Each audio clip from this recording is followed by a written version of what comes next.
Karena kalau kita mengikuti Kamus Besar Bahasa Indonesia, udah jelas Tuhan itu adalah sesuatu yang disembah, yang konotasinya kepada Tuhan Yang Maha Esa. Allah adalah nama Tuhan dalam bahasa Arab. Tapi ini tidak sesuai dengan KBBI gitu.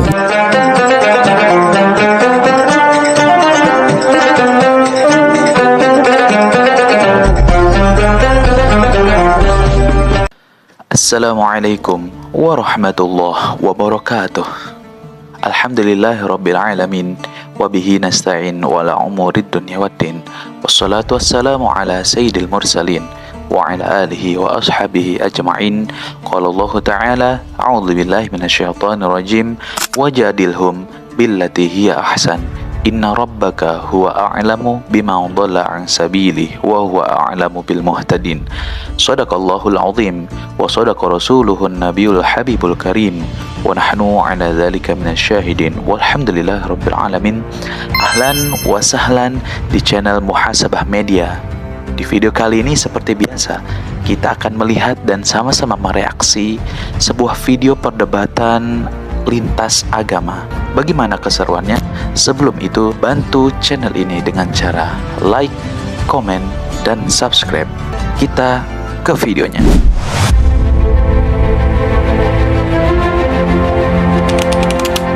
Kalau buat teman-teman kita yang Kristen, mereka mau menyebut Injil itu hak mereka, Bang. Hak mereka. Kita tetap harus hormati. Tapi saya hanya encourage kepada teman-teman Muslim, berdasarkan dari apa yang sudah saya pelajari, ini bukan Injil yang diterima Nabi Isa alaihissalam di dalam Quran. Jadi kalau yang ditanya tadi, apa yang dianggap sebagai ayat-ayat kebenaran di dalam 4 gospel. Nah, ini saya sebutnya gospel lagi 4 ya, Matius, Markus, Lukas, Yohanes. Di dalam 4 gospel ini, kita kalau baca masih ada pesan-pesan tauhid yang dianggap perkataan Yesus, Bang. Ya. Yang pertama kali kita bisa lihat di dalam Markus 12:29. Ketika itu diceritakan Yesus ditanya oleh ahli-ahli Farisi, hukum apa yang terutama, gitu kan? Yesus menjawab, hukum yang terutama apa? Shema Israel, Adonai Eloheinu, Adonai Ehad. Dengarlah hai bangsa Israel, Tuhan Allah kita, Tuhan itu Esa. Pesan itu yang dijawab oleh Yesus kepada orang-orang Farisi. Yang kalimat tadi Yesus sebutkan itu mengulang perkataan Musa di Perjanjian Lama. Di Ulangan 6 ayat 4, Nabi Musa juga menyebutkan, memerintahkan kepada bangsa Israel, pesannya sama, Shema Israel, Adonai Eloheinu, Adonai Ehad. Itu bahasa apa? Bahasa Ibrani, Bang. Ibrani ya. Nah, itu bukti bahwa pernyataan seperti itu adalah pernyataan tauhid, gitu, Bang. Ya, kita sebagai umat Islam mengetahui bahwa pesan Nabi Isa alaihissalam di dalam Quran kepada Bani Israel juga sama. Pesan Nabi Isa alaihissalam kepada Bani Israel adalah untuk menyembah siapa? Menyembah Allah Subhanahu wa taala. Tuhannya Nabi Isa dan Tuhannya Bani Israel. Di sini juga dikatakan, aku akan pergi kepada Tuhanku dan Tuhanmu, Bapakku dan Bapamu. Jadi Tuhan yang disembah oleh Yesus di dalam kitab ini, itu kalau kita baca dengan akal yang open mind gitu, sama dengan Tuhan yang disembah oleh bangsa Israel. Makanya Tuhanku dan Tuhanmu. Gitu. Di sini mereka menggunakan kata Allahnya bukan sebagai proper name, Bang. Kalau di Quran kita tahu Allah adalah nama Tuhan dalam bahasa Arab. Betul kan, Bang? Kita umat Islam, setiap Muslim ditanya, nama Rob kamu siapa? Allah langsung. Tapi di sini mereka menggunakan kata Allah itu dengan tulisan ALLAH itu bukan sebagai proper name, tapi sebagai generic name. Sebagai sebutan gitu. Itu yang menjadi sedikit ada kerancuan gitu. Karena kalau kita mengikuti Kamus Besar Bahasa Indonesia, udah jelas Tuhan itu adalah sesuatu yang disembah, yang konotasinya kepada Tuhan Yang Maha Esa. Allah adalah nama Tuhan dalam bahasa Arab. Tapi ini tidak sesuai dengan KBBI gitu. Sebenarnya kalau untuk ibadah mungkin menggunakan bahasa Ibrani, tapi kalau untuk sehari-hari pakai bahasa Aramai. Dalam sini ada Perjanjian Lama, Perjanjian Baru. Tadi saya sudah jelaskan bahwa Perjanjian Lama ini asalnya dari kitab Septuaginta ini yang diterjemahkan dari Tanakh. Tanakh miliknya orang Yahudi. Kemudian Septuaginta ini dipakai menjadi Perjanjian Lama. Jadi kalau ditanya Bible ini kitab aslinya bahasanya bahasa apa? Ya awalnya dari ini bahasa Yunani yang Septuaginta. Ini diterjemahkan dari kitab Tanakh yang berbahasa Ibrani. Perjanjian barunya yang ini itu berasal dari bahasa Yunani. Gitu. Ya.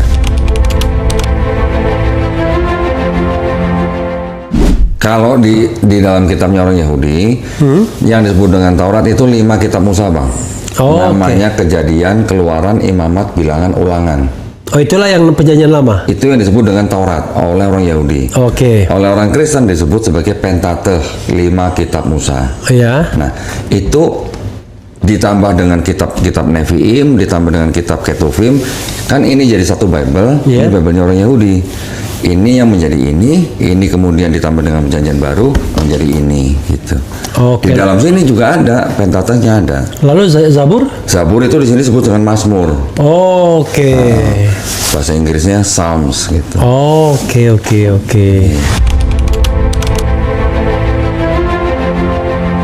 Saya sedang cari waktu yang tepat untuk mengajak pendeta Melatok untuk berdebat secara face to face. Setiap kali kita mengundang pendeta untuk berdebat, itu selalu kita harus menggunakan cara-cara yang paling baik, Bang. Dalam arti kita menyediakan tempat yang baik, di hotel yang baik. Biar dia nyaman. Biar dia nyaman, tempat istirahat yang baik, makan yang baik, dan tempat berdebat yang baik. Artinya berdebat yang saling enak, mengenakan gitu lah. Jangan sampai ada perasaan komplain apa-apa gitu ya, dengan fasilitas. Dan kami juga membuat sistem memberikan waktu bicara yang sangat-sangat adil dan sama persis. Jadi kalau kami tidak main potong-potongan. Tidak boleh. Jadi kita harus pakai moderator. Nggak boleh main tunjuk-tunjukkan, nggak istilahnya memotong overtalk, itu nggak boleh. Kalau kita 60 menit ya mereka 60 menit. Gitu. Benar-benar diatur waktunya supaya tidak ada yang merasa dirugikan. Di dalam kitab orang Yahudi ini ya, itu ada konsep yang namanya konsep Mesias, Bang. Ratu Adil. Ratu Adil lah. Jawa juga ada itu, Satrio Piningit. Jadi kalau mereka bilang yang namanya Mesias itu, yang akan datang itu pertama kali harus murni manusia. Dia harus keturunan Daud. Melalui anaknya Salomo. Melalui keturunan Salomo. Sulaiman ya. Atau kita kenal dengan Nabi Sulaiman alaihissalam. Nah, Mesias yang akan datang itu juga nanti akan datang ketika di bumi itu sudah tidak ada orang mengangkat senjata. Ketika semua manusia di bumi itu sudah mengenal Tuhan. Dan konsep Mesiasnya orang Yahudi itu, dia bukan yang datang menyelesaikan misi terus pergi terus datang lagi, bukan begitu, Bang. Tetapi dia orang Mesias ini datang hanya untuk sekali menjadi raja bangsa Israel. Kapan masa itu tiba? Nanti. Jadi yang disebut dengan masa yang Mesias itu datang nanti itu adalah masa yang disebut dengan utopia, masa utopia, masa kedamaian gitu. Sudah tidak ada perang gitu. Dan itu tidak mungkin. Walau-walam. Nah, orang Kristen mengklaim bahwa Yesus itulah Mesias yang dijanjikan di sini. Itu ditolak sama Yahudi. Yesus nggak mungkin jadi Mesias yang dijanjikan di sini. Kenapa? Karena Yesus lahir dari perawan Maria. Bukan langsung keturunan Daud melalui Sulaiman atau Salomo gitu ya.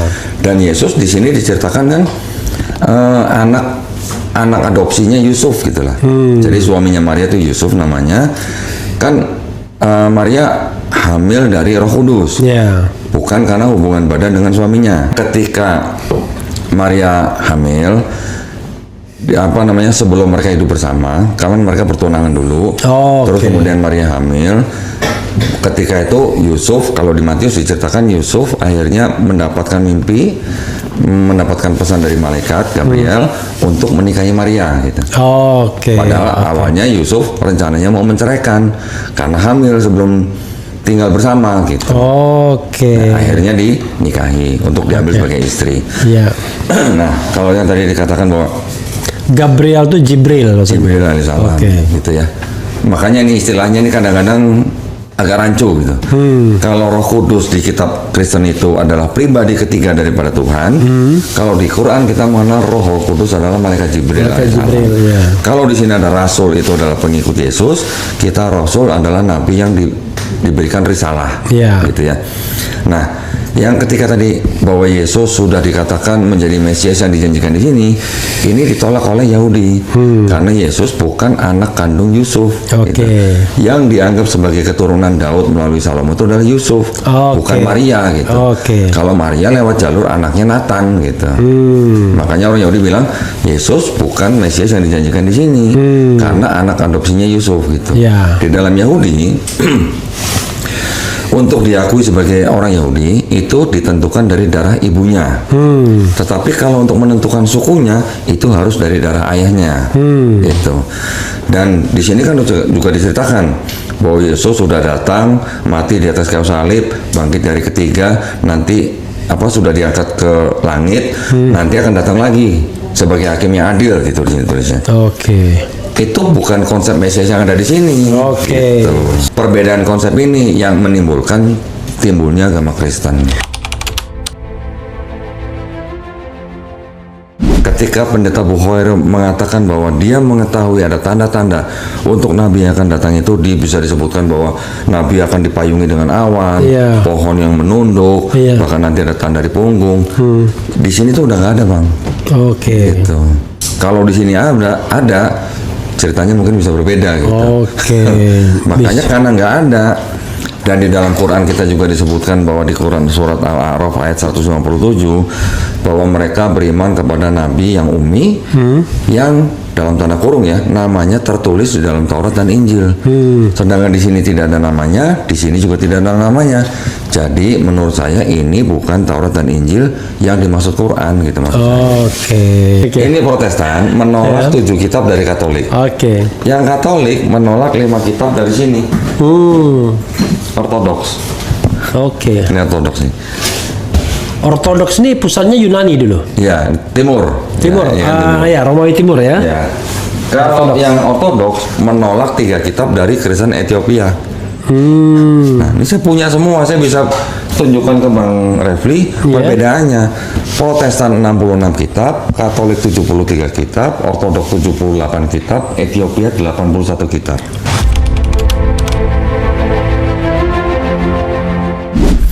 Yang pertama yang namanya kitab Epistle of Barnabas, ditulis kira-kira di abad kedua Masehi. Yang kedua itu ada kitab yang namanya Acts of Barnabas. Acts of Barnabas ditulis kira-kira abad kelima Masehi. Yang ketiga disebut dengan Gospel of Barnabas. Gospel of Barnabas ini yang ditengarai, ditulis dan diterjemahkan di abad ke-16 Masehi. Oke. Memang di dalam yang kitab yang terakhir saya sebutkan itu tadi adalah kitab yang paling banyak kesamaannya dengan Islam. Karena memang ditengarai yang menulis adalah Muslim. Oke. Nah, cuman saya sendiri tidak pernah membahas kitab Barnabas. Kenapa? Karena satu, ditolak oleh Kristen. Kristen tidak menerima nih Gospel of Barnabas. Oke. Ya. Kedua, dari Gospel of Barnabas itu sendiri memang banyak ayat-ayat yang dianggap sama dengan iman orang Islam. Bahwa dikatakan nanti ada nabi yang bernama Ahmad gitu ya. Tetapi ada satu yang mengganjal nih buat saya nih. Mengganjalnya adalah di Gospel of Barnabas itu disebutkan yang namanya Al-Masih itu ditujukan untuk Nabi Muhammad SAW, bukan untuk Nabi Isa. Itu yang membuat perbedaan lah. Jadi saya nggak mau bahas kitab Barnabas karena yaitu sudah ditolak oleh Kristen. Di dalamnya pun masih ada yang beda akidah dengan Islam gitu.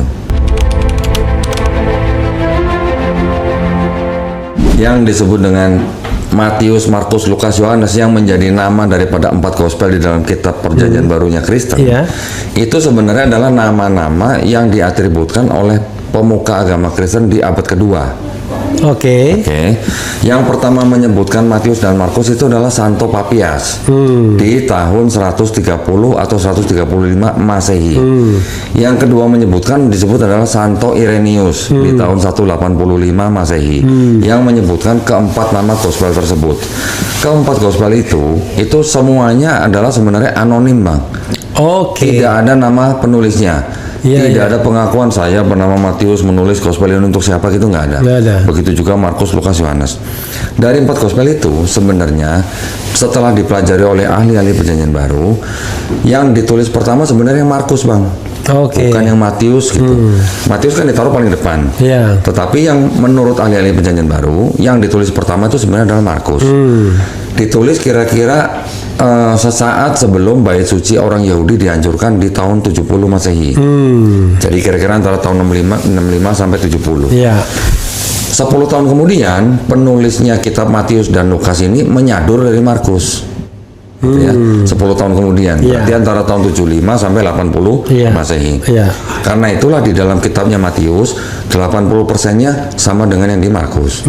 Yang di Lukas 60%-nya sama yang di Markus. Karena mereka menyadur dari Markus dan mereka menambahkan dari sumber mereka sendiri. Dan ada satu lagi sumber yang disebut dengan Q, Bang. Q itu dari kata bahasa Jerman Quell, yang artinya kisah-kisah yang beredar di masyarakat gitu. Dimasukkan juga barang itu. Ketiga kitab ini karena Matius dan Lukas menyadur dari Markus, maka ceritanya kan banyak yang sama. Ketiga kitab ini disebut sebagai kitab sinoptik. Yang terakhir yang kitab Yohanes ini ditengarai ditulis kira-kira tahun 95 Masehi. Kitab ini ditulis waktu itu dipercaya untuk melawan kelompok Kristen lain yang percaya bahwa yang disalib itu bukan Yesus. Ada kelompok Kristen yang namanya Kristen Basilidean, Bang. Yang percaya bahwa yang disalib itu adalah Simon orang Kirene. Jadi kalau yang di 3 gospel ini Markus, Matius, Lukas itu disebutkan bahwa ketika Yesus mau disalib, Yesus memanggil salib dari Yerusalem ke Bukit Tengkorak, di tengah jalan digantikan oleh seseorang bernama Simon orang Kirene. Tetapi di Yohanes ini tidak menyebut-nyebut Simon orang Kirene itu. Jadi yang Yohanes ini dianggapnya untuk melawan kelompok Basilidian tersebut. Kalau yang di kelompok Kristen Basilidian itu menganggap bahwa penyaliban Yesus itu hanya sebuah ilusi. Yang disalib bukan Yesus, tetapi Simon orang Kirene, dan Yesus melihat dari jauh sambil tertawa. Kitabnya mereka tulisnya begitu. Kalau yang 12 murid itu yang dianggap sebagai orang-orang bangsa Israel yang berasal dari beberapa kelompok yang berbeda yang menjadi murid Yesus gitu. Yang 12 ini kebanyakan mereka adalah orang-orang yang disebut dengan orang-orang awam gitu, Bang. Orang-orang yang tidak berpendidikan. Bahkan beberapa dari mereka itu adalah nelayan. Menurut tradisi Kristen, Simon ini atau Petrus ini yang dianggap sebagai pemimpin gereja pertama.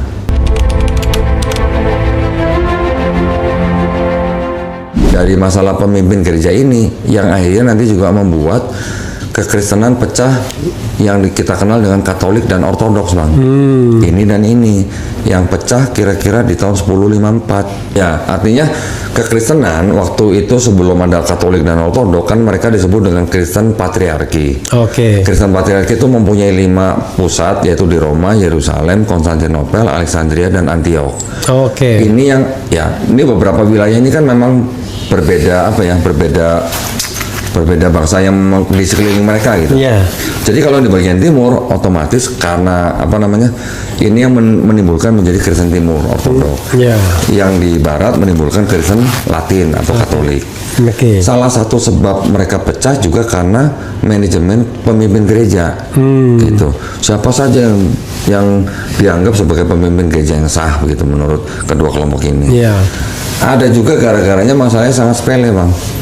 Ortodoks bilang Roh Kudus itu berasal dari Bapa saja, Katolik bilang Roh Kudus itu berasal dari Bapa dan Anak gitu. Itu Great Schism. Perpecahan besar. Nanti Katolik ketika di abad ke-16 diprotes sama Martin Luther. Pecah menjadi Kristen Protestan. Nanti di Protestan ada Lutheran, Anglikan, Calvinis, Metodis, Baptis dan sebagainya. Di Protestan. Makanya Anglikan Inggris. Anglikan kenapa bisa timbul? Karena Raja Henry ke-8 pada waktu itu punya istri yang mandul, mau kawin lagi, minta izin ke Katolik Roma untuk mencarikan istri, tolak. Ya sudah, dia keluar dari Katolik, bikin gereja sendiri, kelompok sendiri, Anglikan gitu. Jadi gara-gara begitu bisa timbul aliran sendiri. Total sekarang denominasi Kristen mungkin kurang lebih baru 45.000, Bang. Lah kan belum 100.000.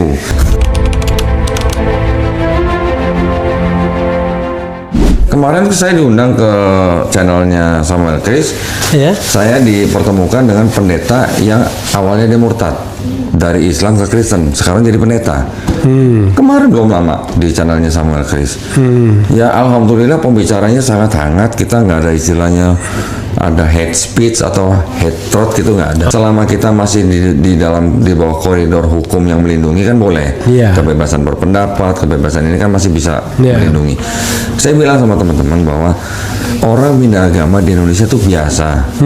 Tidak perlu ada yang harus bagaimana gitu ya. Karena negara Republik Indonesia menjamin setiap warga negara untuk memeluk dan menjalankan agama dan kepercayaan masing-masing. Jadi tidak ada yang harus bagaimanakan begitulah. Jadi saya ngobrol dengan Murtadin, nggak ada masalah, ngobrol biasa santai.